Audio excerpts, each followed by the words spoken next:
Right, well, let's just, back in Somerset, let's just talk about the river here, because it is such a graphic illustration of how things can go wrong because of the accident which happened last night.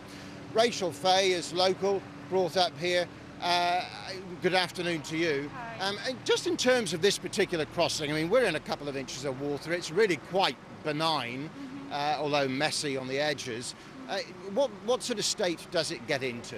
This is fairly normal. It can flood like this quite often, but obviously recently it's been considerably worse, and it can flood like this on a regular basis if we do have heavy rain. And if it's really bad, it can get as high as the bollards behind us even?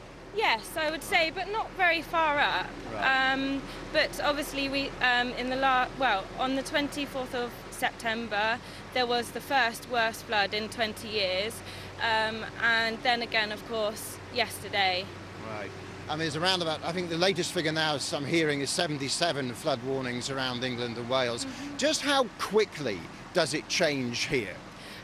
When I arrived at work yesterday, I came down to see what was happening, and within about probably 25 minutes I realised that I should probably start getting myself back out again. Me and my friend were waist deep in trying to get out at the top of this ford here and up towards my mum's drive. We were actually waist deep, holding onto the wall because the current is quite strong as well. That sounds quite dangerous. It was scary. It was quite scary. And unusual. Yeah, absolutely. Apparently, it's the worst in 20 years. I've been here for 27 years. I don't remember it being that bad myself. And I know your grandmother's house, which I gather is just up here, was flooded only back in September. Yeah, that's right. And obviously, same as her neighbours, making efforts to fix the problems that the flood brought, and then just as people are sort of getting to a stage where things are looking up, it's happened again, so it's really devastating.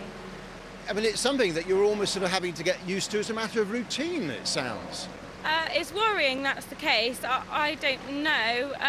Apparently tomorrow night again there'll be heavy rain, and again Monday I've heard. But maybe that is the case, yeah, and that is very worrying. And yet, I mean, we were here about a year or so ago talking about the drought.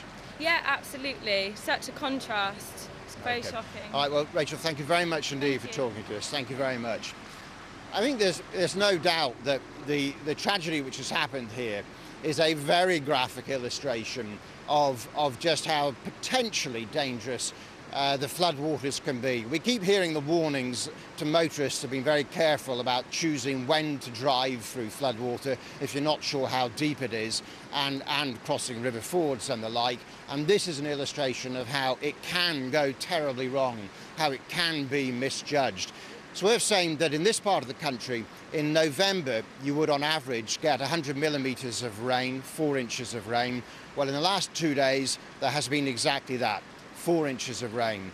And tomorrow the rain is forecast to start from round about 5-6 in the morning on the south coast and to move up England during the course of the day and to rain all day.